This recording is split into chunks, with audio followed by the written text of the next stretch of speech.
Drumroll! Hey, what's up? It's Gilbert.K here, and welcome to a very exciting episode. Today, we'll be discussing the Academy Awards 2024 for Best Documentary. Here we go.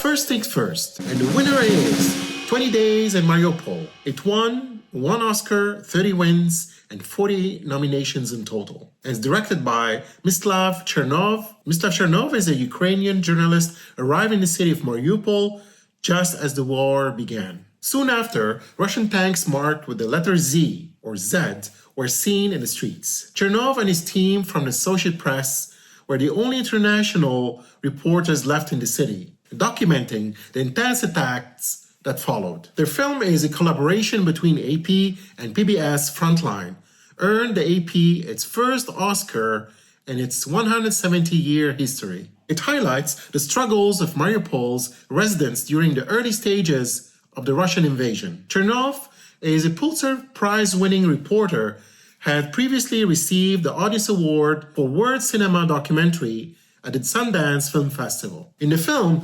Chernov emphasizes the importance of telling the story of the war, despite its painful nature. He believes if the world saw the full extent of what happened in Mariupol, it could bring some meaning to the tragedy. He also shares his experience of being on a Russian kill list while filming in a hospital. The film captures several heart-wrenching scenes, including a pregnant woman being evacuated from a bomb maternity unit, children seeking refuge in a basement, and medical staff trying to save victims. One particularly poignant moment shows a little girl in a bunker expressing her fear of dying. The second nominee, Bobi Wine, the people's president. During his 2021 campaign for the Ugandan presidency, singer-turned-politician Bobi Wine stirred excitement among his supporters. He openly challenged President Yoweri Museveni, who has been in power since 1986, to a fair election. A National Geographic documentary created by Moses Biabo, Christopher Sharp, and John Batsek follows Wine's journey over 5 years as he strives to become president. Coming from Kampala slum, Wine is known for his red beret and the slogan, "People Power, Our Power." He's committed to fighting for freedom, even at a great personal risk, as shown in his music. The 2021 campaign was marked by violence and challenges. The documentary captures a dramatic moment when Wine is arrested during a live interview. In another scene, he declares his innocence from a prison van, insisting that he's a presidential candidate, not a criminal. Despite losing the contentious campaign, Wine is determined to run again in 2026. The next nominee is The Eternal Memory. This film, a winner at Sundance, delves into the life of Augusto Gongora, a veteran Chilean journalist with Alzheimer's, and his deep connection with his wife, Paulina Urrutia, a famous actor and politician. Paulina is shown in the film reminding Augusto of his identity and their relationships, highlighting to the emotional toll of Alzheimer's. It's directed by Mate Alberdi, known for her Oscar-nominated work. The film provides an intimate look at the couple's daily life and the harsh realities of a disease that erases memories. The British Film Institute praises the documentary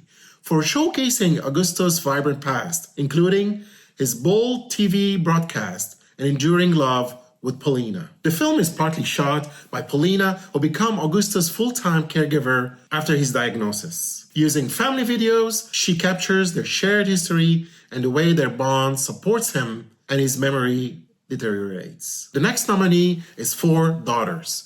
The documentary Four Daughters, directed by Kauter Ben-Hania, explores the impact of radicalization on a family. It tells the story of Alpha, a Tunisian mother whose 2 eldest daughters become radicalized and join the Islamic State at the ages of 15 and 16. The film delves into how this decision affects Alpha and her 2 younger daughters as they try to understand the changes in their family. The director was intrigued by the motivations behind joining a terrorist group and discovered that some individuals were seeking a sense of freedom from their circumstances. Alpha compares herself to a cat who, in trying to protect her babies, ends up harming them. She reflects on her inability to protect her daughters and the pain of losing them. Next nominee, to kill a tiger. The film is directed by Nisha Pahuja, was supposed to be making a film about masculinity in India when she came across the family whose story would become To Kill a Tiger. The film tells the story of Kiran, who when she was 13 years was abducted, taken to the woods,